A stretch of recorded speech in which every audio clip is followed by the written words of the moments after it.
জলসেচ মন্ত্রী মানস ভূঁইয়া আজ বিকাল ৫টা নাগাদ ঘাটালে ফের ছুটে এলেন পরিস্থিতি নিয়ে প্রশাসনিক মিটিং করতে।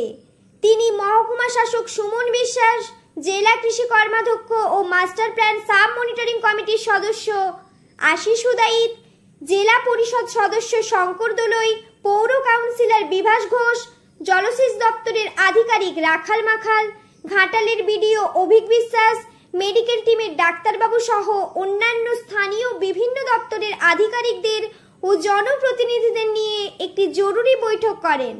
তারপর সাংবাদিকদের নিয়ে কিছু সহযোগিতা কামনা করেন ও বলেন, আমি ও এসডিও সাহেব, বিডিও সাহেব, জলসেচ দপ্তরের আধিকারিক রাখাল মাখাল, মেডিকেল টিম ও অন্যান্য সবাই প্রস্তুত আছি যাতে মানুষের আবার কোনো বিপর্যয় সৃষ্টির ফলে বিপদে পড়তে না হয়।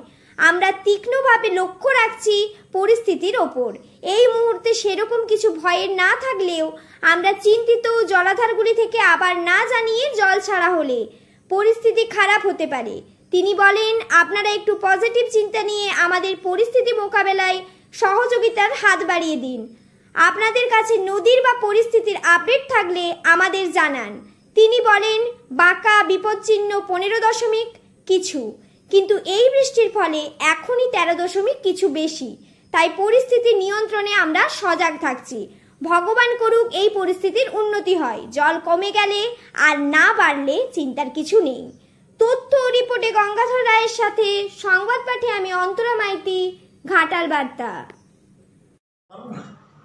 তার উপর এই ডিভিসি করে জল ছেড়ে দেওয়া, রাজ্য সরকারের সঙ্গে কথা না বলে। মুখ্যমন্ত্রী কতবার বলেছেন, কতবার চিঠি দিয়েছেন যে আমাদের সঙ্গে কথা বলে কাজ করুন, শুনছে না। আবার সেই হড়হড় করে জল ছেড়ে দিয়েছে। তার এফেক্ট এদিকে উড়িষ্যার গালুডি সেই জল ছেড়ে দিয়েছে সুবর্ণরেখা। ওইদিকে তেনুঘাট ঝাড়খণ্ডের কন্ট্রোলে, বেঙ্গলের কন্ট্রোল নেই, তারা জল ছেড়ে দিচ্ছে। পাঞ্চেত মাইথন থেকে দুর্গাপুর ব্যারেজ দিয়ে হুড় করে জল ছেড়ে দিচ্ছে। তার একটা এফেক্ট সামলাতে হচ্ছে বাংলাকে। মুখ্যমন্ত্রী এই কথা বারে বলেছেন। গত দুদিন আবার ঝাড়খণ্ড এবং পুরুলিয়া বাঁকুড়ায় প্রচণ্ড বৃষ্টি হচ্ছে, প্রচুর। এখানেও টুকটুক করে হচ্ছে। তার এফেক্টে আজকে বেলা 11টা অবধি আমরা ঠিক ছিলাম।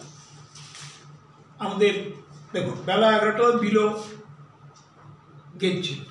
11টার পর থেকে জলটা একটু বাড়তে শুরু করেছে। আপনারা জানেন যে ডেঞ্জার লেভেল হচ্ছে 15.08 মিটার, এক্সট্রিম ডেঞ্জার লেভেল হচ্ছে 15.69 মিটার, হাই ফ্লাড লেভেল হচ্ছে 16.37 মিটার। আমরা এখন বাঁকাতে শিলাবতী 13.15 মিটারে আছি, এই একটু আগে। তো আমরা অ্যালার্ট। আমি আজকে হুল দিবসে জেলার প্রোগ্রামে ছিলাম ডেবরাতে সঙ্গে। ডিএম সাহেবের সঙ্গে কথা বলার পর বুঝতে পারলাম জলটা বাড়ছে, চন্দ্রকোনার দিকে আসছে, শিলাবতী বয়ে আনছে। 11টার পর থেকে একটু একটু একটু একটু করে বাড়ছে বাঁকা পয়েন্ট আর গাদিঘাট পয়েন্ট। তো এসডিও সাহেবকে বললাম যে এসডিও সাহেব, আমি তো এখন ডিএম সাহেবের চেম্বারে আছি, কন্ট্রোল রুমে প্রায় 2 ঘন্টা আমরা সারা জেলা অ্যানালিসিস করেছি ঘাটাল সনে, সব লাইন ডিপার্টমেন্টকে রেখে। তো আমি আবার যাচ্ছি। এসডিও সাহেব বললেন, স্যার আমি তো আছি অফিসে। নিরলসভাবে খেটে চলেছেন এসডিও সুমন বিশ্বাস ঘাটালে। মেডিকেল টিম ডাক্তারবাবু আছেন, আমাদের হেলথের নার্সিংয়ের হেড আছেন, আমার ইরিগেশনের হেড আছেন, আমার অন্যান্য অফিসাররা আছেন। এসডিআরএফ চলে এসেছে, নৌকো স্পিডবোট পাঠিয়ে দেওয়া হয়েছে আবার চন্দ্রকোনা 2-এ। চন্দ্রকোনা 1-এর দিকে আমরা নজর রেখেছি। যদি জলটা কমতে থাকে আমরা বেঁচে গেলাম, মানুষ বেঁচে যাবে। জলটা যদি বাড়তে থাকে, আবার কিছু হড়হড় করে জল ঢুকবে, তাহলে আমাদের সব রকম ব্যবস্থা নিতে হচ্ছে। স্বাস্থ্য রেডি, খাদ্য রেডি, রেস্কিউ টিম রেডি, পানীয় জল ready, police ready, disaster management ready, SDRF ready, আমার নির্বাচিত প্রতিনিধিরা রেডি। শঙ্করবাবু আছেন, জেলা পরিষদের মেম্বার, প্রাক্তন বিধায়ক, আমার আশিসবাবু আছেন আমাদের নেতা, এবং জেলা পরিষদের সেচ, সমবায়, কৃষি কর্মাধ্যক্ষ, এবং অল প্রধান, অল পঞ্চায়েত সমিতি, এবং আমাদের পুরসভার কাউন্সিলররা, চেয়ারম্যান, এভরিওয়ান, তারা ready to confront and combat the atrocious, disastrous situation of the nature. আমরা লক্ষ্য রাখছি, আমিও ছুটে এসেছি, আপনাদের সাহায্য চাই। যদি কোনো জায়গায় ফাঁক ফোকর মনে করেন থেকে যাচ্ছে টু দি সিচুয়েশন, এই অবস্থা।